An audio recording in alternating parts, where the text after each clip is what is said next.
Hello, welcome to Meandering Medic HQ, and cheers. So, a couple of weeks ago, over the August bank holiday, I went to Berlin to see my son and his new daughter, my granddaughter. I know, I don't look old enough, etc.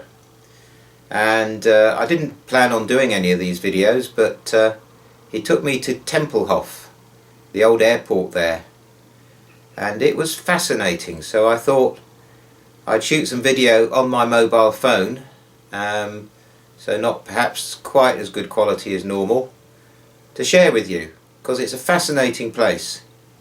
Built by the Nazis in the Second World War, and it's seen so many important historic moments, even up to the present day.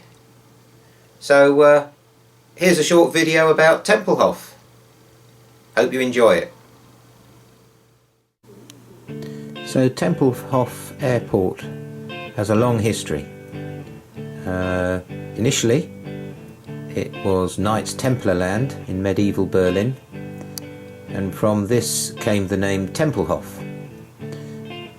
It was then used as a parade ground by Prussian forces and by the unified German forces up until the beginning of World War I. And in 1909 the first demonstration flights were made by Armand Zipfel, followed by Orville Wright. So it goes right back to the beginning of aviation. It was officially designated as an airport in October 1923, and Deutsche Lufthansa was founded there in January 1926. The original terminal was constructed in 1927 and was linked to the U-Bahn, initially at a station called Paradstrasse, but now you get off at Platz der Luftbrücke to visit Templehof. It's on the U6, and which is a very good line that goes all the way through the middle of Berlin.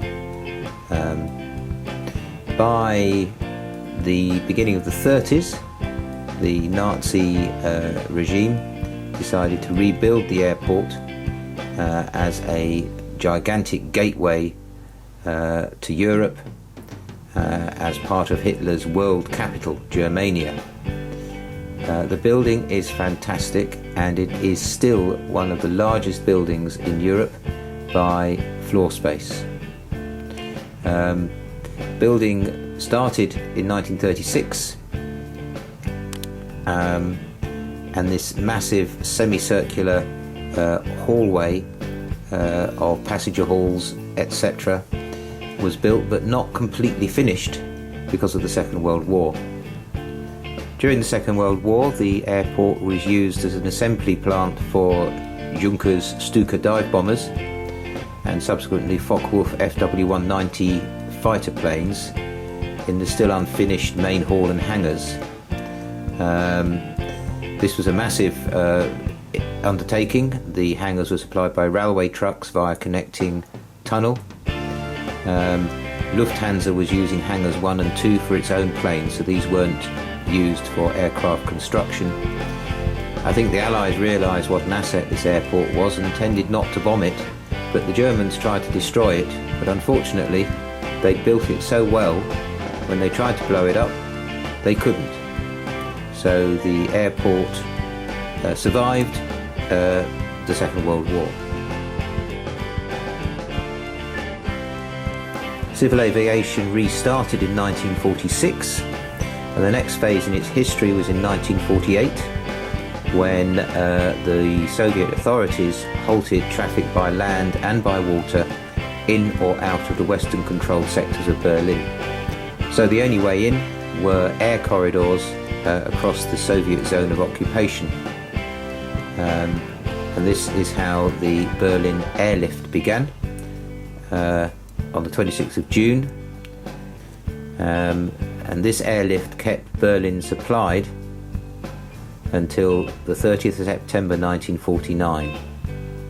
I'm particularly interested in this because my father was doing his national service in Berlin during that time.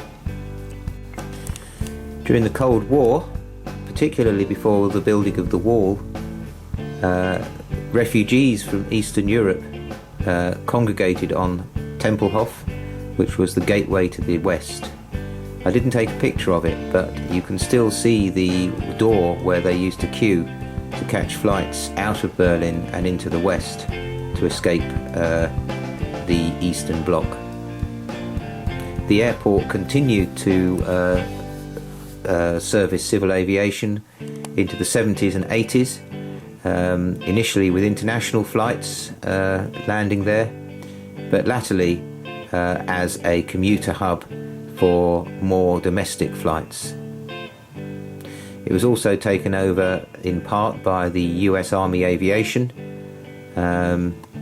up until about 1991.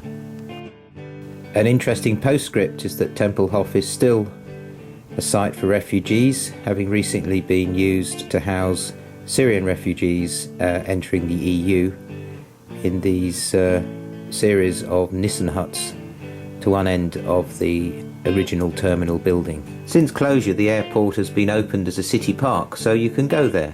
You can walk around and you can fly your kites, you can walk the runways, which are in remarkably good condition, and you can look at the architecture, which has been left much the same as it was.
So, that's Templehof. Hope you enjoyed it. It's a fascinating place, and if you ever go to Berlin, be sure to go and visit Templehof. Thanks for watching. We'll be back on more familiar territory next time with a glorious walk around Leicestershire. Look forward to seeing you then.